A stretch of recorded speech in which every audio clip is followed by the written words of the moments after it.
Hey guys, Dr. Berg here. In this video, we're going to talk about potassium in relationship to your cardiovascular system.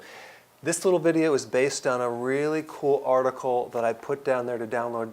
If you have any cardiovascular problems, you need to read this article. This is called the New Guideline for Potassium Replacement in Clinical Practice. It's a group of cardiologists who formed the National Council on Potassium, and they show the importance of potassium for the cardiovascular system.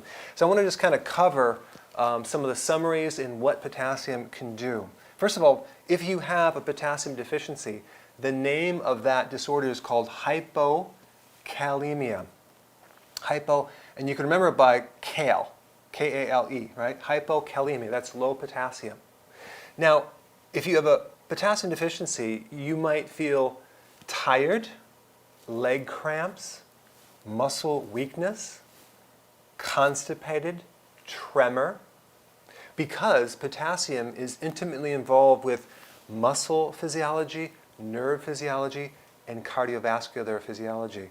So you can also have atrial fibrillation, which is a rhythm problem of the heart, high blood pressure. In fact, in most cases of high blood pressure, there is a potassium deficiency. And what do they give you? A diuretic. What does diuretics do? Most of them deplete potassium. So it's like a never-ending cycle. And then also, if you're low on potassium, you will have a higher pulse rate. Potassium lowers your pulse rate. Okay, so now the question is, how could you possibly get a potassium deficiency, right? Well, here are some of the causes. One is maybe too much sodium, because when you increase sodium, you naturally decrease potassium because they work together.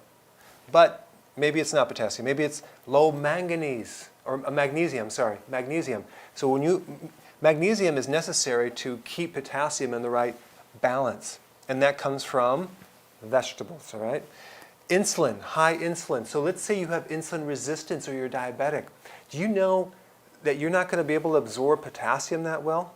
And that's why there's all these edema and fluid issues.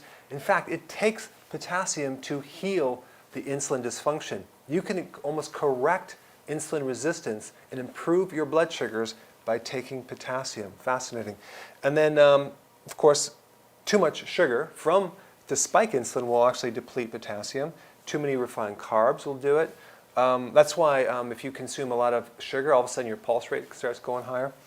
Also, high cortisol, that's the stress. Also, in a medication called prednisone, that can also deplete your potassium. Of course, you have the diarrhea and vomiting to some degree. And then also a condition called alkalosis. Alkalosis is when your body is just too alkaline. And I know you've been taught that people need to just alkalize the body and all this stuff.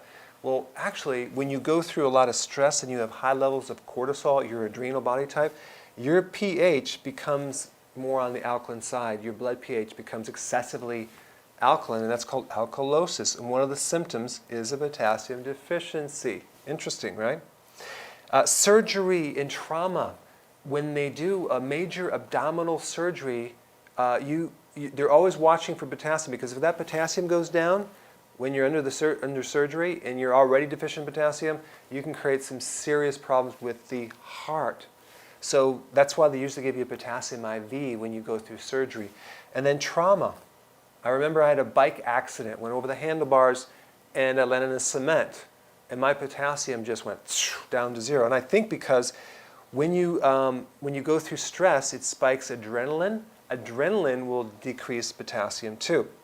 And then we have low hydrochloric acid. When you don't have enough acid in your stomach, you can't absorb potassium, and then you have potassium problems.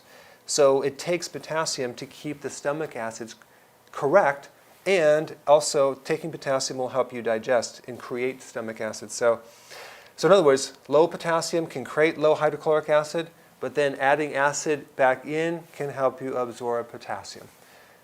Drinking too much water can deplete your potassium, because water is not necessarily filled with electrolytes. So you take too much water, you drink a gallon, and you deplete the last bit of potassium you have, and then you end up with all sorts of dehydration problems, right?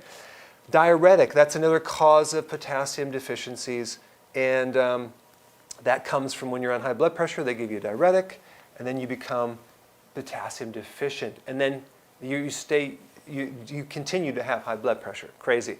So in this article that I want you to download, these doctors are recommending potassium to prevent and even correct a lot of the cardiovascular problems. And potassium has the potential to keep your arteries elastic, decrease the risk of a stroke, and potassium can protect the kidney and even the heart. So this whole idea that if you have a kidney problem, you absolutely must stay away from potassium is not necessarily true unless it's a severe case. Now, how do you get potassium? Beet tops, okay? But if you don't like beet tops, you just need to start to increase your salad to 7 to 10 cups of salad. Why? Because it takes that much potassium, and we need a lot, like close to 4,700 milligrams. Potassium is also good for rheumatoid arthritis, inflammatory conditions. So you can see this mineral is vital. So for more information about nutrition and health and how to create a healthy body, check out my website at drberg.com. I'll see you there.